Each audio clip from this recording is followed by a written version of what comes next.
3. Hello, everyone. Welcome to the Regional Food Business Center webinar that we're hosting today.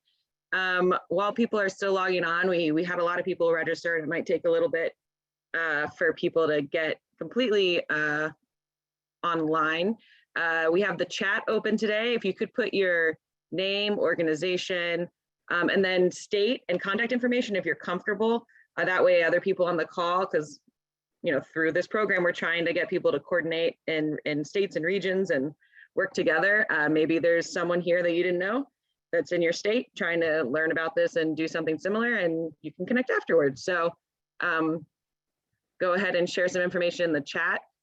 For the purpose of this webinar, the chat can be used for that kind of contact information sharing or general comments. We'd really love for you to use the Q&A function, which is right next to the chat. Has like 2 little word bubbles as the icon, then Q&A. Use that for your more formal questions. We're going to try to answer all questions today, but we might not have time or have the right answers top of mind. We want to make sure that we're giving you thorough and accurate information. And also, while Kate Fitzgerald, who will introduce herself soon, is presenting and I'm presenting, Christina is going to be in the background working on those questions. So if you put them in that Q&A section, you'll give her the opportunity to pull together the information, hopefully get it to you in time. We're also going to be pulling from that Q&A box to add to our FAQs. And again, also, if we don't have time for them today, follow up with you afterwards to be able to provide you with those answers. So thanks for joining us today.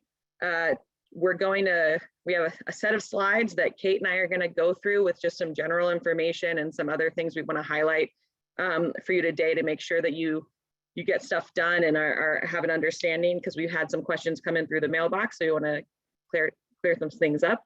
But mostly want to spend our time today opening up the floor and having those questions and answers, because we know you've had time now to read through the long RFA and are absorbing, coming up with ideas, and want to provide you with that opportunity to have the conversation with us. So my name is Samantha Schaffstall-Dopp. I am the branch chief for the Outreach and Technical Assistance branch of the Local and Regional Foods Division. And now I'm going to hand it over to Kate Fitzgerald, who can introduce herself a little bit more and go through the first couple sections of today's webinar.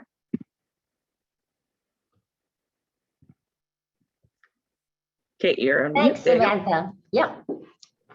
I appreciate it. And hello, everyone. It's lovely to be here with you. As Samantha said, I'm Kate Fitzgerald, and I have just very recently joined AMS and will be working on the Regional Food Business Centers. And what we're going to do today is just go over pretty quickly, because we'd like to leave most of the time for questions, the basics about the Regional Food Business Centers.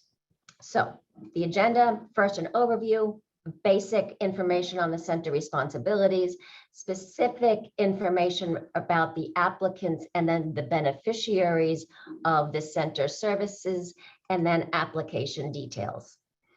So quickly, for those of you, well, since you probably already all read the RFA, basic bottom line is in the fiscal year 2021, Congress provided USDA with funding to improve the food supply chain in the United States.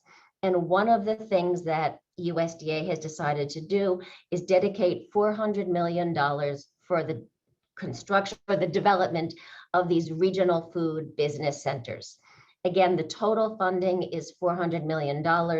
It's one-time funding, so it will not be continued. And the specific mandate that USDA has is to create a program that fixes the gaps in the food system that were laid bare by COVID. Next slide, please.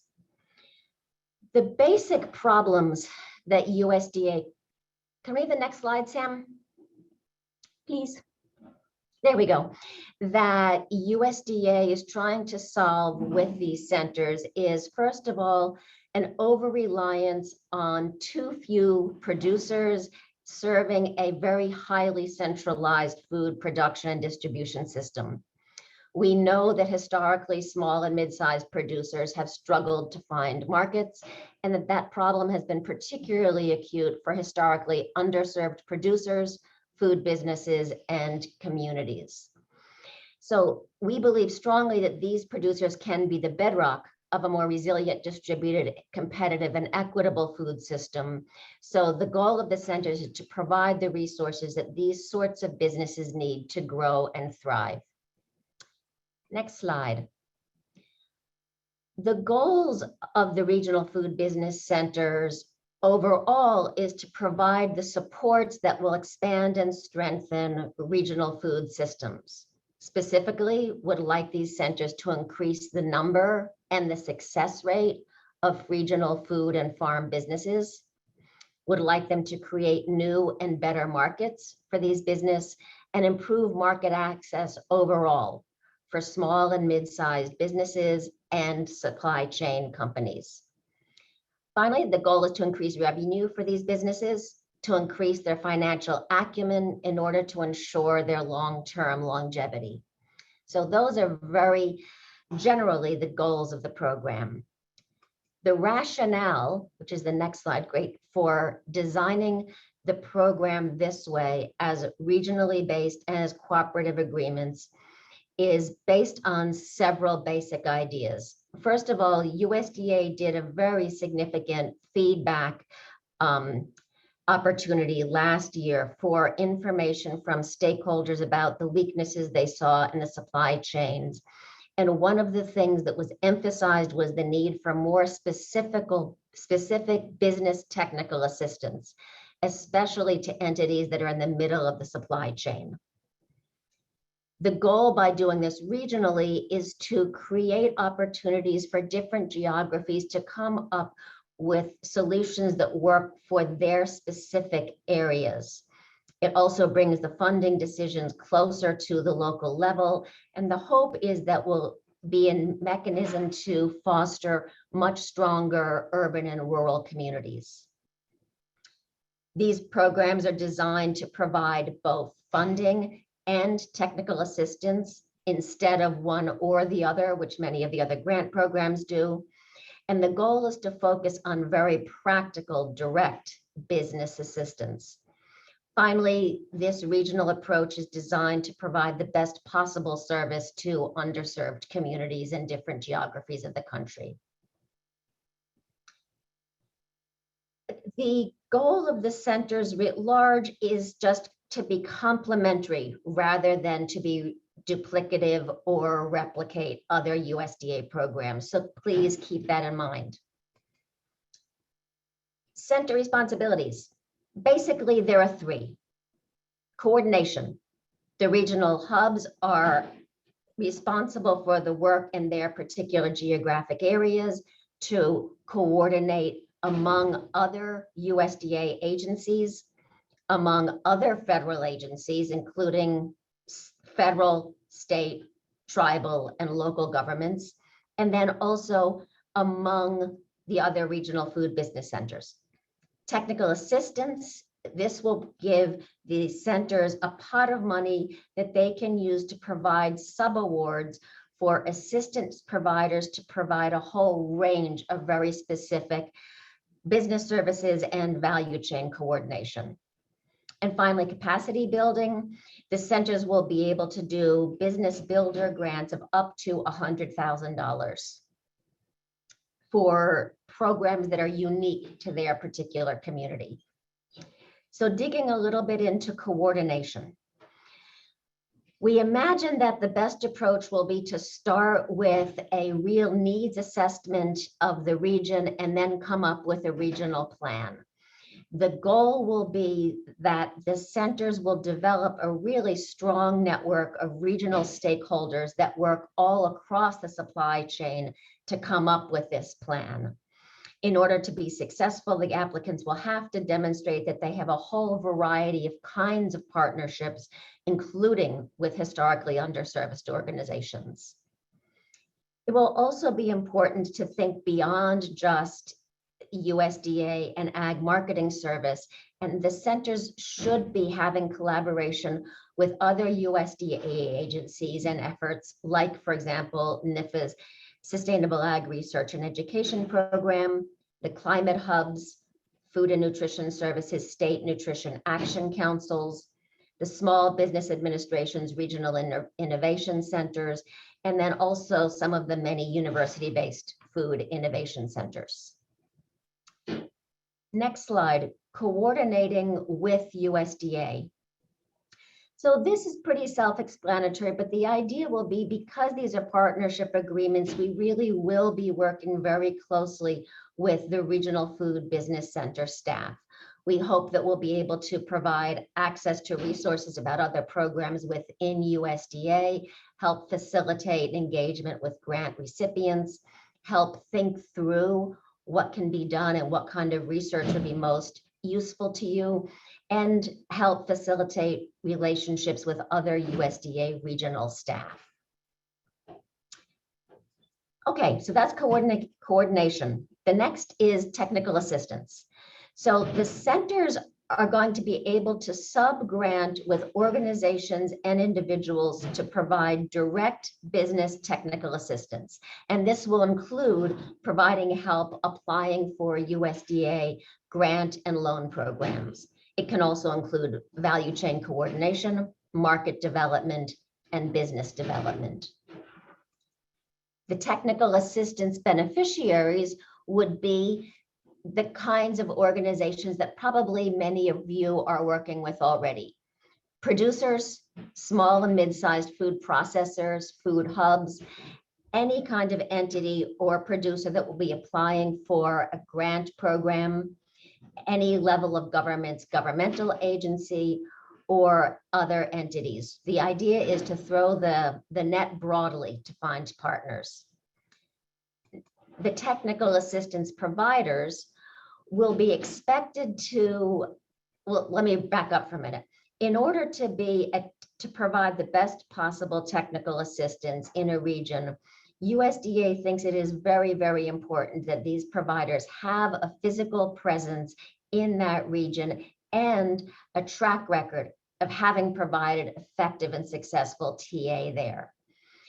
It will be important that these entities, whether it's an individual or an organization, has done work with food producers and processors, and that they can provide a whole variety of kinds of services to the food businesses that can be emerging in that local community. So coordination, technical assistance, and finally capacity building. This is something that we're really excited about. So the regional food business centers are unique within USDA in that they intentionally couple coordination, technical assistance, and then also direct funding to make investments in a streamlined way to emerging, new, or existing businesses that would like to expand. The idea is to fill some of the gaps that exist with some of the other USDA programs. Since these are going to be cooperative agreements, it will be important to understand that USDA AMS staff will help and be partners in making these kinds of funding decisions. The next slide explains the whole variety of kinds of work that these business builder sub-awards can support. You'll notice that it is an expansive list. There are very few things that these sub-awards couldn't be used for. The list continues on the next page. And the idea is to really be as flexible as possible so that different regions can define what they feel is most important to meet their local needs. Now I'll pass it back to Samantha. Thanks, Kate. So we're just gonna go quickly through a few more technical information about applicants and beneficiaries, and then some things you need to do to be able to apply. So first, the eligible applicants, they're outlined in the RFA. They include producer networks or associations, food councils, tribal governments, state agencies or regional authorities, institutions of higher education, nonprofit corporations, and economic development corporations. So all the applications to be able to lead the regional food business center has to be part of this eligible entity. And also the partnership, which is the partnership is an agreement of 3 or more of the eligible entities. And then there's one lead applicant that's part of that partnership as well. And all of those need to be part of those eligible entities as outlined in the RFA. When you're thinking about your lead applicant, they must have a demonstrated capacity and experience managing a high value and quantity of federal funds.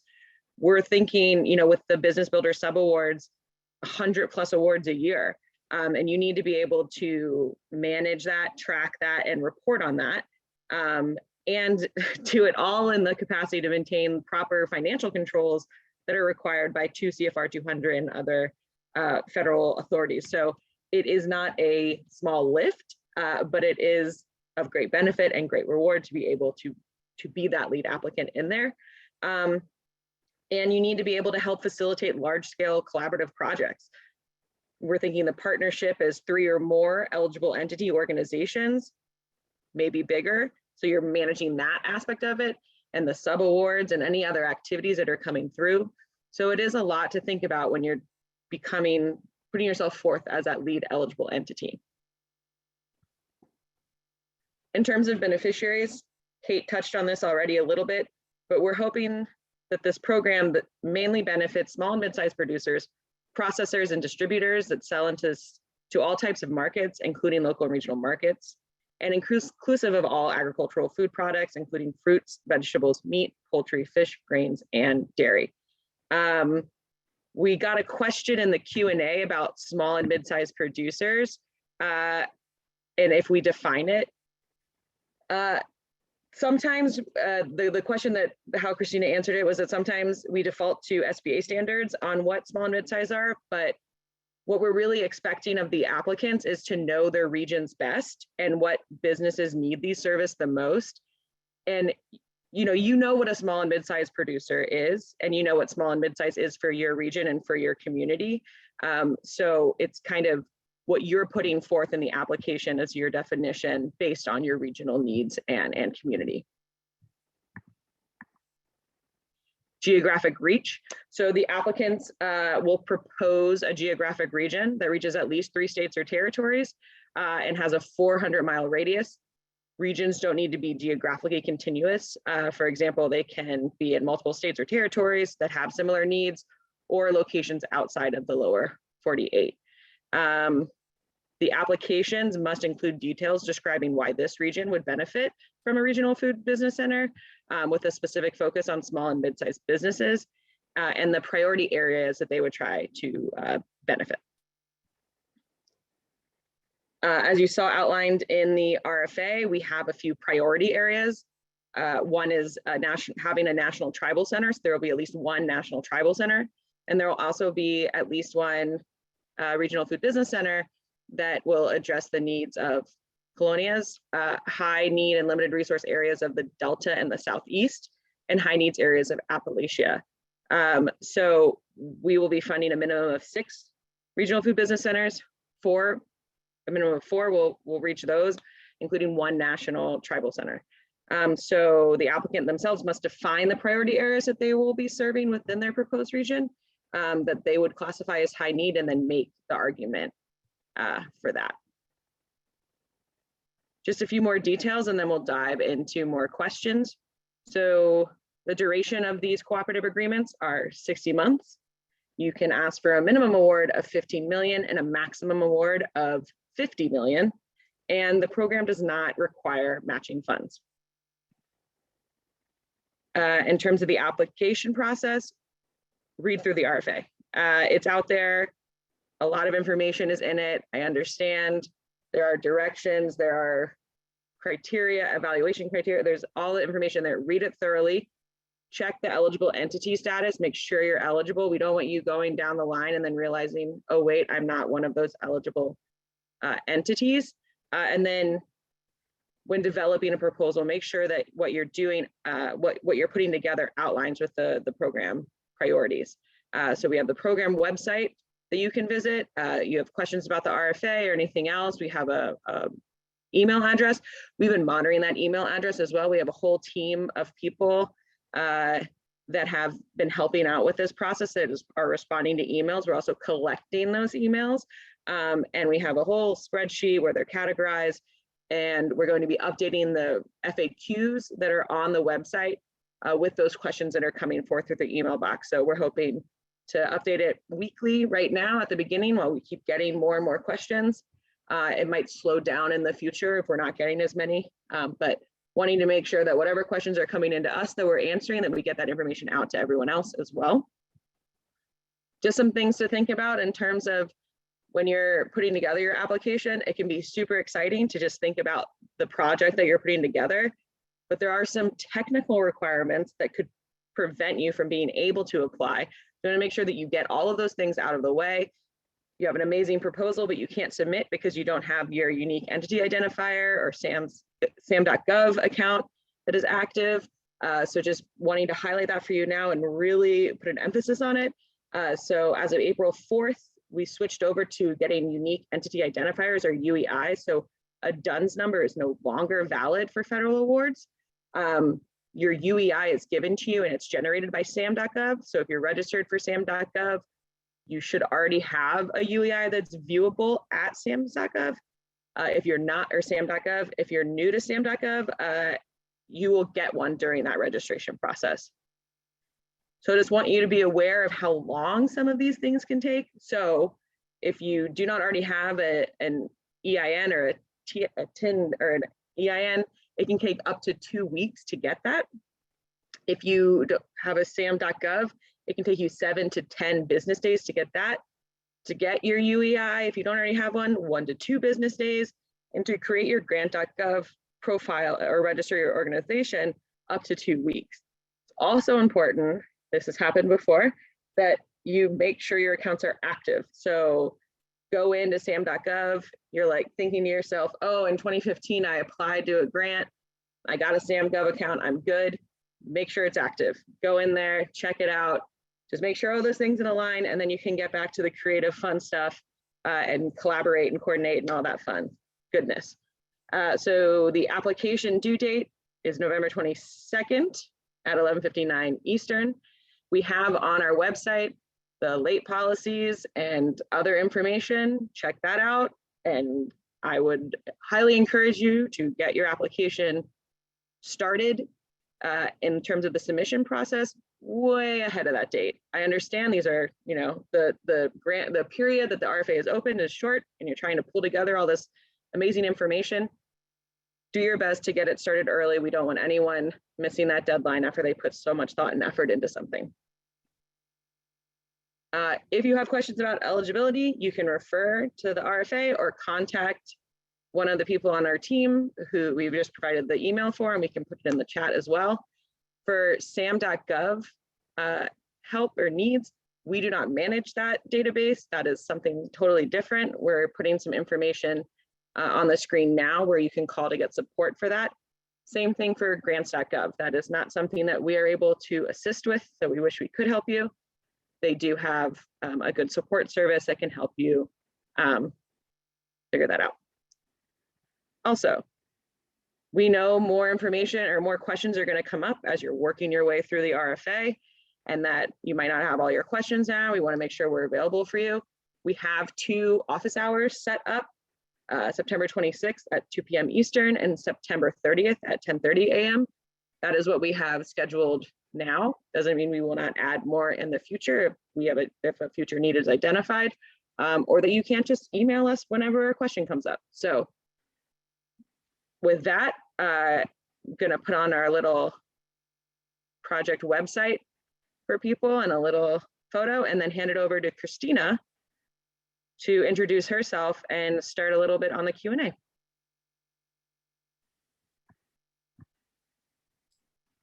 Hi all, I'm Christina Cannell. I'm the Deputy Director of the Local and Regional Foods Division. Thank you all for joining today. I've been typing furiously in the Q&A box, but I'm going to go back to a couple that I think I've gotten a couple different times. So if I haven't responded to you, I'll try to get to that as we are talking. There is one that I wanted to go over that is about the regions. Monique asks, can 2 different regions partner, or do they have to be in the same region, zip code, or area? So I just want to clarify, Samantha just talked about it, and this came in before she talked.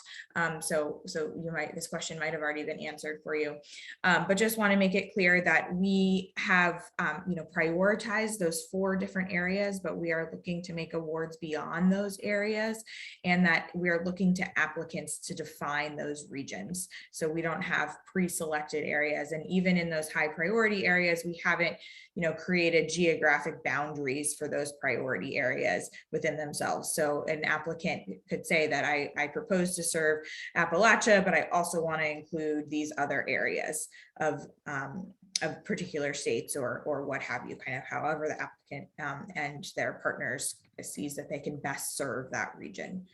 So I hope that helps there. And other question, I got another one. There's a couple different questions on kind of startup organizations or newer organizations or underserved organizations that may not have the experience or capacity to manage a high number of subawards, or may not have managed this amount of federal funds before. And what we have been telling folks is that they're certainly eligible to apply. However, we are really looking for organizations that have a demonstrated capacity and experience managing a high value of federal funds. And these organizations might be best, these other organizations might be best suited to be a partner and work within a lead entity that might have that experience with them. I understand the equity issues there, and kind of going through the issues that also Samantha just talked about, and kind of making sure that we're monitoring and doing due diligence with federal funds. We want to make sure that we have folks that have the capacity to manage that.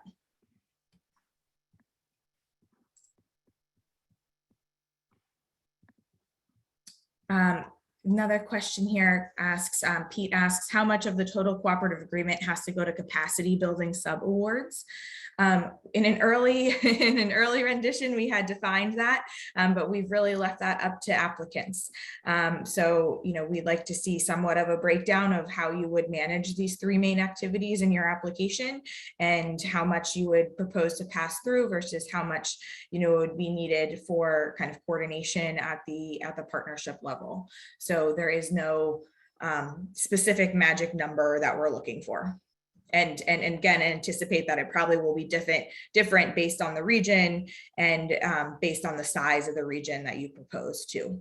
So we're not trying to kind of put any preconceived notions on there.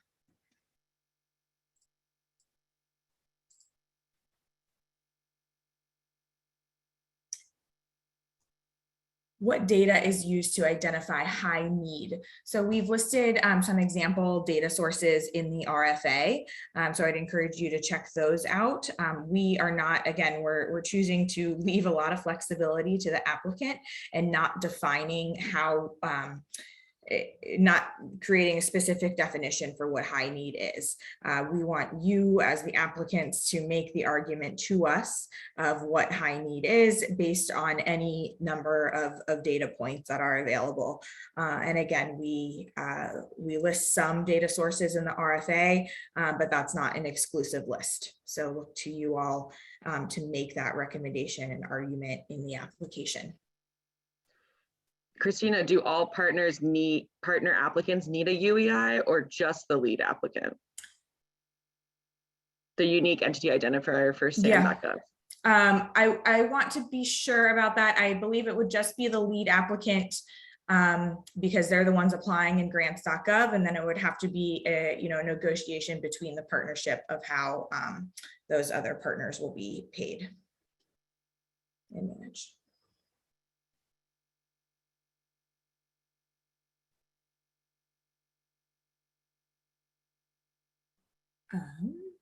Let's see.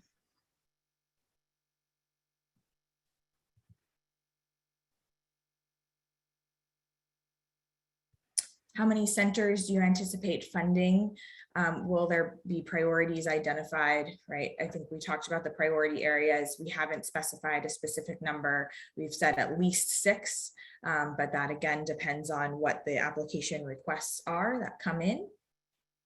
So we don't know yet. And there's a question that says, when you say a region should cover 3 states, would it be required that you cover all of each state? Our organization covers 5 counties and 3 states. Would we be eligible? Our region crosses 3 states and those counties. Yes, so the RFA states that a region can be defined, or we're defining a region as some or all of 3 states or a 400-mile radius. So from the information that I see here, I think your organization would be eligible under that criteria. You know, I don't know what else your organization does. However, you know, we're also looking at, again, those high priority areas and how you define that, and making sure that, you know, while we understand we're likely not going to have national coverage with these centers, we would like to have, you know, broad swaths of the United States covered as much as we can. So looking at, you know, 400-mile radius, how much that covers, and you know, 3 states. You know, some or all of 3 states in the West Coast is a lot different than on the East Coast. So just trying to balance that and trying to have as much coverage as we can.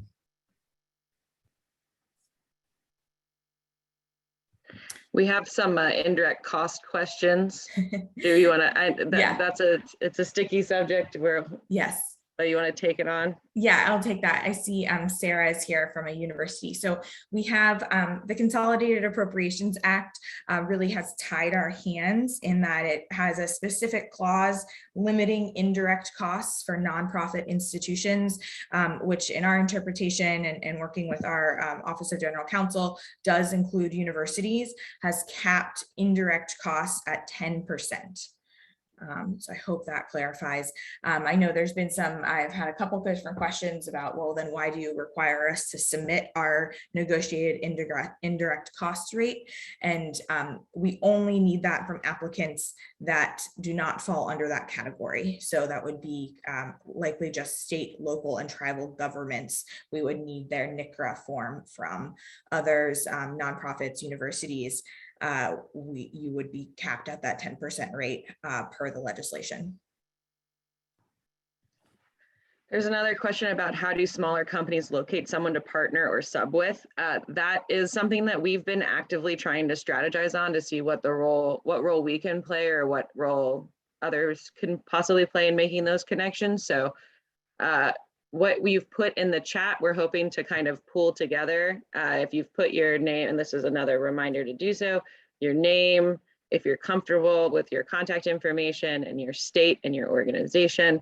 That way, you know, we can't be super actively involved in pairing people up because we have to stay a step back. But the more we can do to kind of at least share that information about people who seem to be interested with one another is one way we're trying to address that barrier. But also encourage people to try to set up listening sessions or focus groups or, I don't know, strategy sessions amongst each other in their regions. Reach out to partners that you've identified and try to strategize that way. But open to, yeah, what, Christina, Kate, any other takes on that? No, I think that's good. I mean, that's we're hosting these office hours next week where we'll share the contact information from those, and you know, hopefully you know, leaders in regions that are interested in applying are going to start doing outreach in their areas. I want to answer as best I can Susan's question about, she says the RFA says that technical assistance providers must be physically located in the region. What do you see as the role of national partners around training, capacity building? Oh, it just went away, sorry. 1 second. Basically, how can national organizations support if they don't have a physical presence in the region? Apologies, I was looking at something and it jumped away. I filed it away before you answered. That was me. I'm too excited. Okay, sorry. So yes, as the RFA says, we are looking for organizations that have a physical presence in the region. We're not, again, we're choosing not to super clearly define that. We know so many organizations are working remotely these days and have staff across the country. So if you have an office or a staff person in that region, that can be a physical presence. And the point, the spirit of that physical presence language is that we want organizations that have experience and history working in that region and a demonstrated history of doing so. National organizations I know work nationally and often touch all of the states, and perhaps they have some specific projects or things going on in specific regions that might lend themselves to partner in specific regions over others, something like that. So I hope that gets at that spirit. I'm also thinking, right, we've said that it has to be a partnership of at least 3 entities.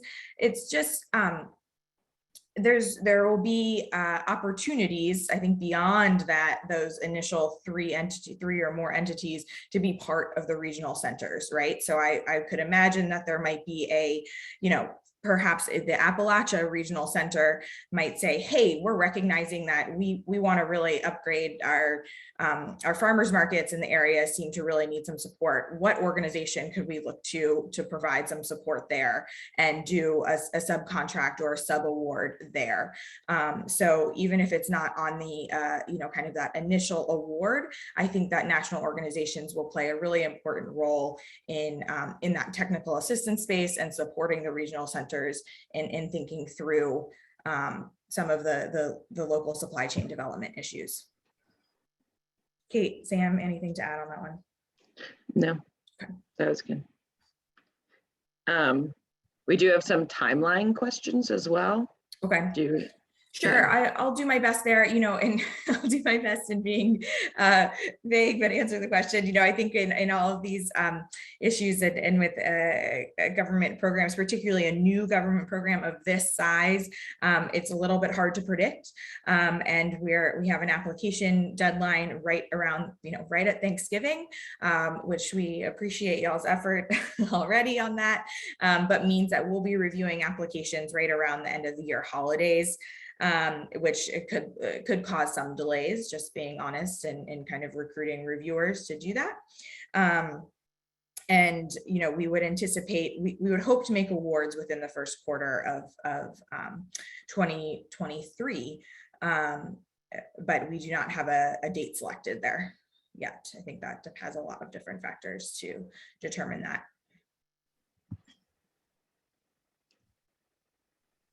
We were asked to provide some examples of what a lead applicant could be. We really kind of want to stay out of that discussion, not to ignore your question, but a lead applicant can really be any eligible entity.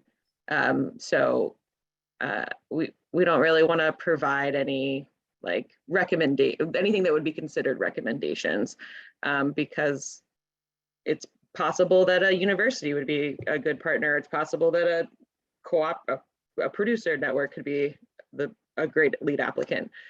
So as long as you meet those criteria that we outlined in terms of being able to manage those financial requirements, you can be a lead applicant. I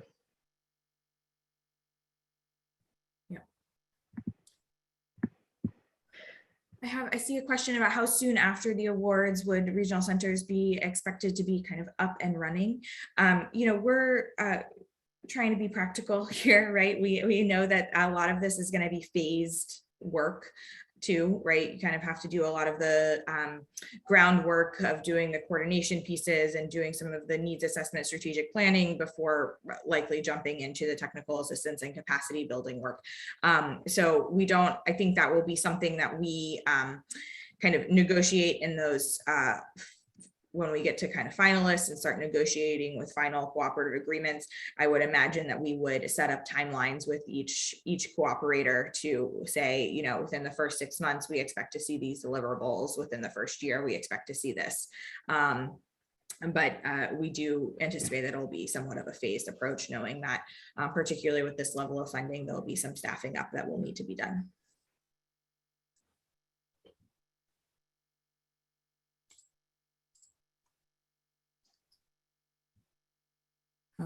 I see one here from, will funding allocation simply be divided equally among successful applicants, or will the allocation depend upon the assessed needs of the project? So we are treating this as a competitive review process. So applications will be ranked and scored, and we will make recommendations based on the funding we have available and the funding requests that we receive, while making sure we kind of hit those priority areas that we have outlined. So it will not be, not everyone who applies will receive funding. And again, and there may even be some kind of negotiation on the back end. If there are, more projects than we have money to fund, we may try to do some kind of back and forth on funding requests and seeing how we can balance that out. We have a question here. Maybe Kate can also answer about this. Can you talk about the national network of support that centers will be a part of? What will AMS's role be in coordinating that network? So what role do you see your branch playing in that effort? I see the branch. Big question. Being super active and super effective and totally awesome and getting along with everybody and making everybody successful. The branch at the moment is me. But there are funds to provide more staff, and this will include at a minimum a USDA staffer attached to every regional center. So the idea is that AMS staff will be the link, the information channels that will not only bring information from USDA different mission areas, but also other federal agencies out from DC to the regions, information from the regions back into DC, and then amongst the regional centers, so that if something is found to be working marvelously in one place, it can be translated and the information shared with the other centers. And then as centers find challenges in their particular area, a mechanism for them to share information, get feedback, do peer-to-peer learning. So the idea is for the AMS regional staff to really be active, supporting partners and plugging in with technical assistance, coordination, access to resources wherever they're needed. And we're also wanting to connect across USDA. So yes, this program is technically housed in AMS, or the Regional Food Business Center branches in AMS, but we know that there's a plethora of USDA resources that these regional food business centers need to have access to and connections with. So we're also going to be the conduit for that. The outreach and TA branch, where I am, we plan on doing, train the trainers,